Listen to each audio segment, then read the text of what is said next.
I want to thank Muffin and everyone in Discord for helping in the making of this video. If you want to learn about the game, the best place you can go is the Discord of the game. Pokemon Autochess is an Autochess. Boggers. And as any Autochess, to play your units in the field you need to buy them. Pokemons here are mercenaries, and they won't work for you unless you give them gold. But you not only have to spend gold in buying those sweet and tasty epic mons. No.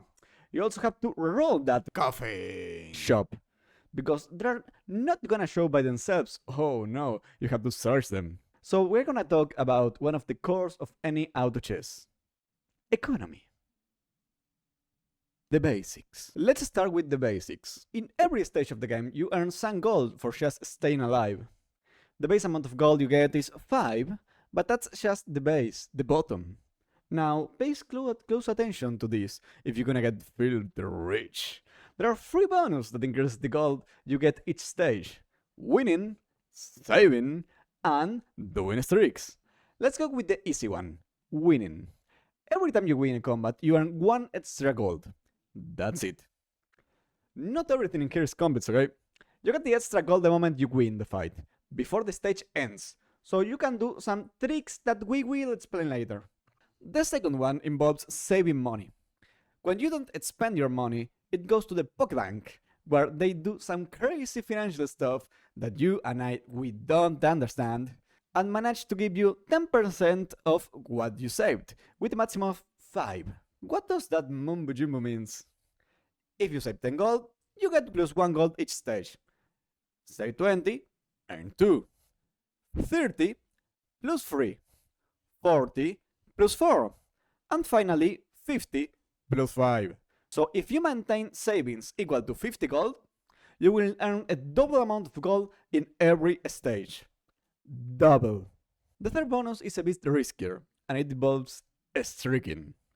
You can either way make a winning streak, or if you like to have your team, a losing streak. I'm looking at you, baby teams. Coughing. The streak starts the moment you either win or lose a battle. Then, after every consecutive fight that you maintain the same result, you will get plus 1 gold to a maximum of plus 5, just like the saving bonus. But beware, I told you that using this bonus is risky, because if you want to do a winning streak, you need to be the strongest player in the room. And if you want to do a losing streak, you need to be the weakest one. And you will see that doing either of them is very hard. Especially if you try to do something like, for example, okay, I'm not gonna level up, I'm not gonna spend money rolling, I will just stay low with my fire team and it should be okay. Nope, because someone else is playing baby. And you know what? He's gonna lose. But no, because someone else is AFK and he's gonna lose. Making losing streaks is hard in a lot of situations. The higher the elo, the easier it becomes. You can also look at what the other players are playing to decide if you want to do a losing streak or not. It's always very important to look at other players. It helps a lot. The same can go for the winning streak. If you see that no one is doing high roll in early game, if you see that no one is trying to get stronger units in early game, you can try that, and you will most probably get a good winning streak for some stages. But if someone else gets luckier than you, if someone else level ups and has a better composition than you are gonna suffer, because you will lose the streak, you will be down in economy, and you don't want that. I did that, I do that, you don't want that. How to save money? If you want to save money, there is one core thing you should... Please. Stop doing... Stop rolling that shop on my coughing. Stop! You want to use your bonuses to their maximum capacity. That way you will get more coins to do what you want. Level up by months. And click that off button you like so much. So, my tip number 1 is don't reroll the shop until you hit 50 gold. And after that point, don't ever fall down 50 gold. 50 gold is the moment you start playing the game, because you will earn the double amount of base money, and that will mean that you will get a double amount of chances to becoming stronger. Don't throw it to the dump. This also goes in the spending gold to level up, unless you really need that power boost to not fall behind. Don't kill your economy to level up. There are, I think, two exceptions to that rule. First, if you want to do a winning streak. If you are winning a streak, you may try to break the 50 gold thing. I don't recommend it for new players because it's a bit riskier, but you can try it. The second exception is, of course, if you're dying, if you're losing and you have a little amount of HP, you should spend your gold. You don't want to die early. So yeah, having little to no amount of HP has a big thing to do with how you have to manage your economy. If you're gonna die because you didn't roll, then you should probably reroll. If you're gonna die because you didn't level up, then yeah, you should level up. It's never that straight.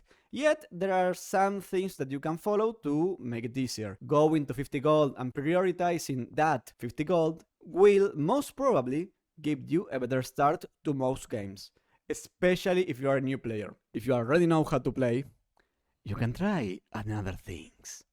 But we won't talk about that here, because that's not good for new players.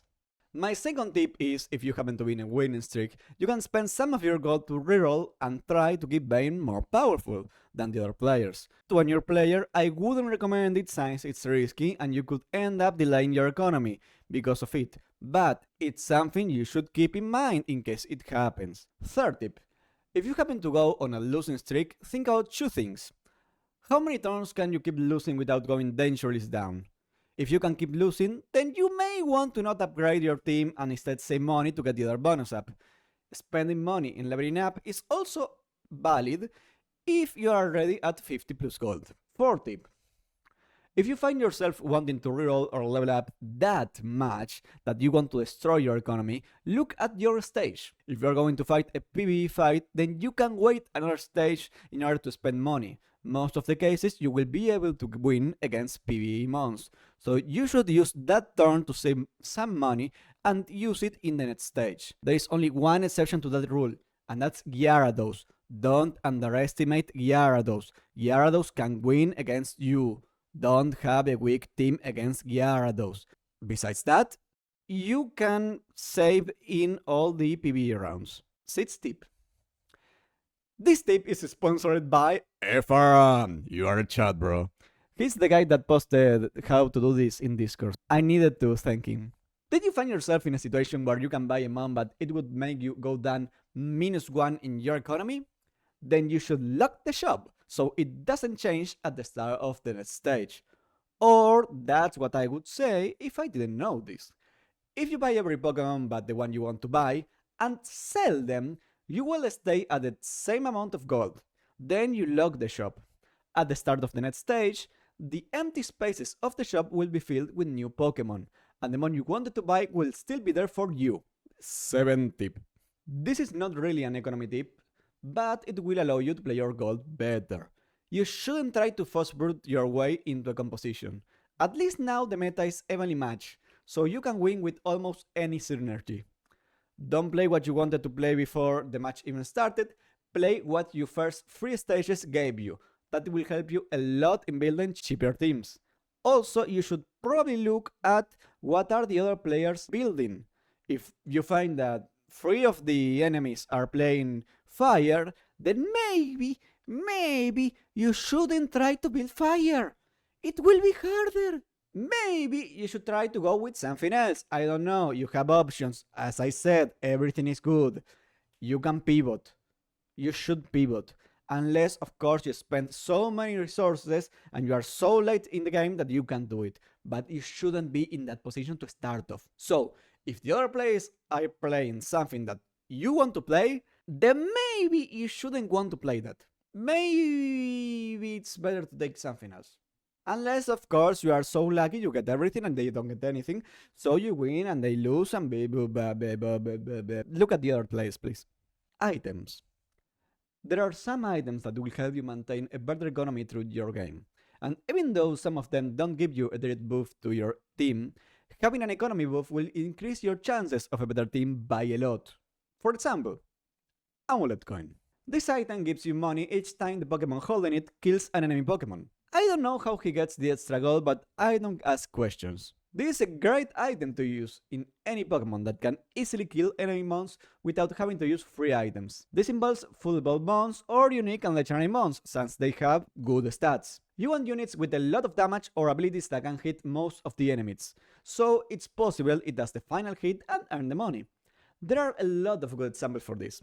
Yet the meta is changing, and so the list. You should check yourself who should use it, or ask in the Discord server. It's a great place to learn about the game. The Big Nugget. This is one of the items given at random by the artificial Sinnergy. This one in particular gives the Earth Sinnergy to the unit that holds it, and if it manages to get all the Earth buff after 50 seconds, you get free gold. It's not the best item, but if you get it, it can become a good income if you put it in a back row Pokemon that usually survives till the end of the fight. Also, it's a good item if you just manage to get a Golett and a Nosepass, for example. You can then do something like Earth, Rock, Artificial, use that item, get free pulse gold in every turn, get an advantage in gold, play better the game, and win the game. For example, again, it's an example. Pokerods. All of them. The Water Synergy gives you a particular item called the Rod.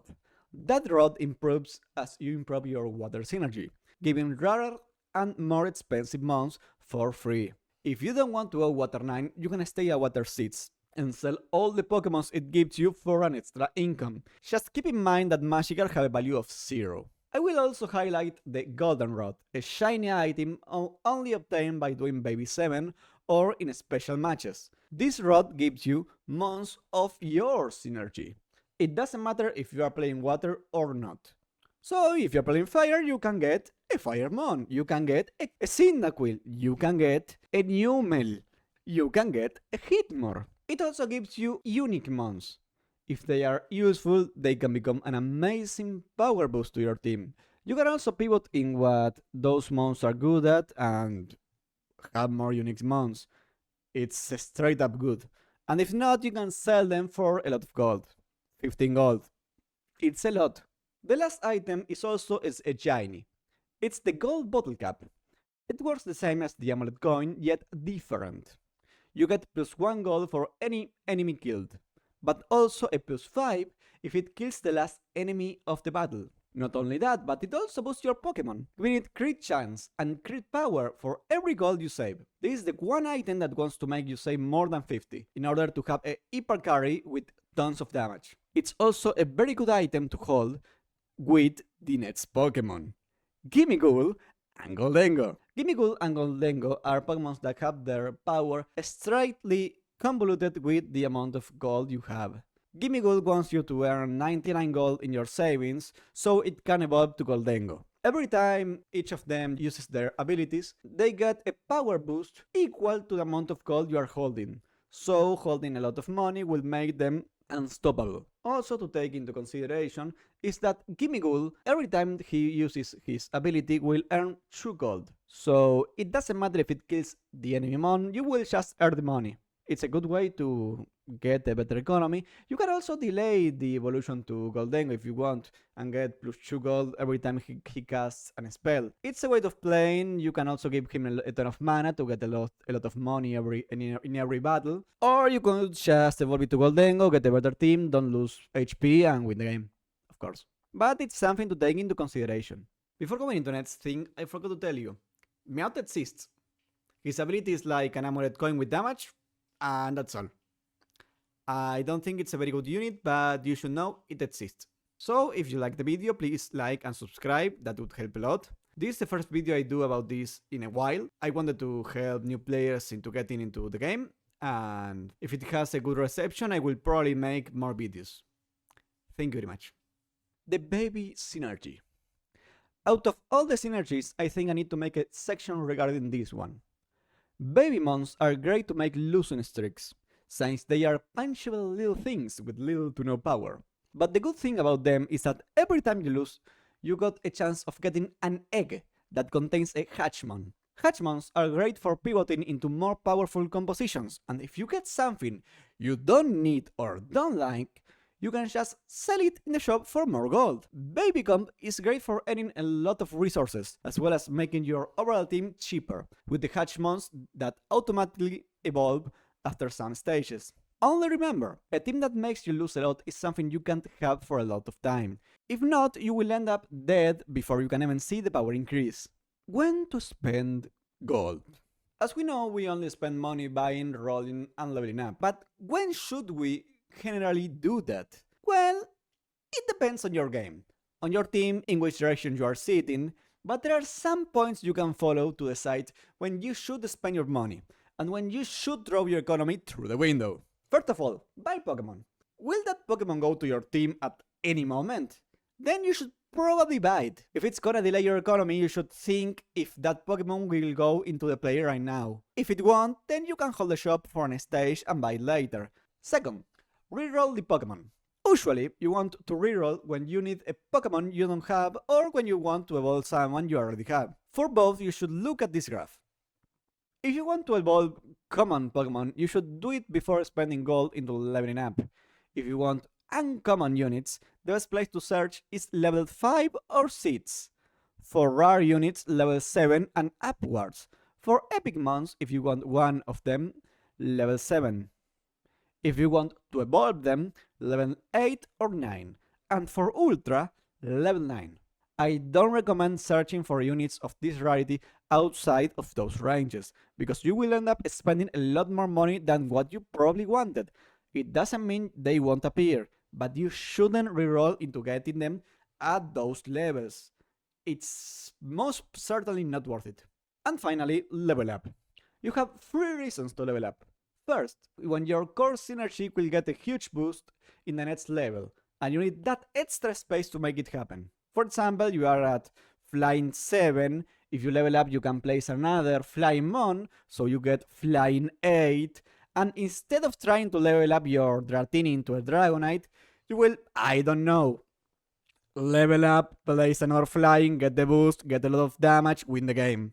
Second, when you are searching for rare mons and want better chances. And third, when your actual team is complete and the only way of improving it is leveling up to add more units.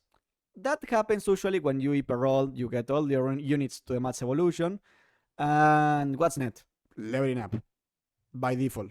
Economy strats from players to players. I'm embarrassed to say that this is an incomplete session, that I wanted to have more strats, but I got what I got, and if I get more strats later into what to do with your economy that doesn't involve something very specific to the meta, I will probably add it or make short videos about it. So first, the first strat, and probably the easiest of them all, is save your money until you are at 50 gold and then start leveling up as fast as you can, without dropping economy. You will find yourself in high levels very quickly, and so will be able to use rare and stronger mons. The second strat is the high roller. This is basically hyper rolling in early game. This is not something I will recommend ever to a new player. Are you new to the game? Don't do this. Never. Now that we said that, there is a case for hyper rolling in early game. Some compositions in particular like to have some mons that will basically carry them all the game. For example, if you're playing Flying, you may want to hyper roll to get a Butterfree and a Beedrill. That way you get Book Flying, you get an extra unit that can with the Flying Sinnergy, and it's a big boost in damage. It's a big boost in everything, especially since the 3-star mons have huge stats. So having an extra 3-star mon because you had Beedrill and Butterfree helps a lot. There are other examples, but I think that's the best one for this thing. You can also hyper roll if your team will end up holding 2 or 3 common mons, so instead of going for the epic and rare mons, you hyper roll in early game, you get the common mons to 3 stars, they will stay in your team until the end, and you most probably will get a good boost in power to get a win streak in early and maybe mid game. but it will fall in late game if you don't use that opportunity to make something better. Now, when to hyper roll, how to hyper roll? There are multiple ways of doing it. One is to wait until you are about to level up to 4, and when you are about to level up to 5, that's in stages, if I'm not wrong, 4 and 10, and reroll in those stages, basically. Why? Because in level 3 you have a 70% chance of finding common mons. And that's a lot, and you won't get that chance at any other time in the game. So doing it earlier, it's probably good if you want common mons to get high evolutions. In level 4 you don't get the 70% chance, but it's still pretty good. So doing it before Gyarados is a good way of doing it. You can also do this strat when you have regional mons that are common and want to evolve them into their match form, like for example Infernape or like for example Alolan Golem. It's a way of playing. I think I have to talk about this. It's a way I usually use because I'm not smart. And again, I don't recommend this to new players, but you should know that you can also play in this way. And with those strats, you should have an idea on how most of the games are played in terms of how to manage your economy, because those are the two extremes into what to do, basically. When you want to do any of those strats, it depends on what you get, it depends on what you want, it depends on, I don't know, on your luck, it depends on if you get an amulet coin. Amulet coin is great for hyper rolling. Why? Because the amulet coin gives you the extra money that you are not getting out of saving money. If you give the amulet coin to the mon you are hyper rolling and you hit that free evolution, then the amulet coin will most probably give you a lot of money. There is only one exception I want to say, and that's Shumpluf. Never give items to Shumpluf. That's stupid. Don't put amulet coin on Shumpluf, please.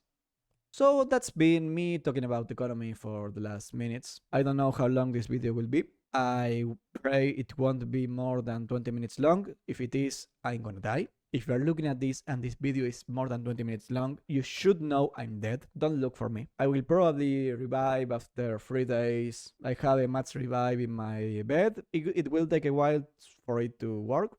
But hey, if it works.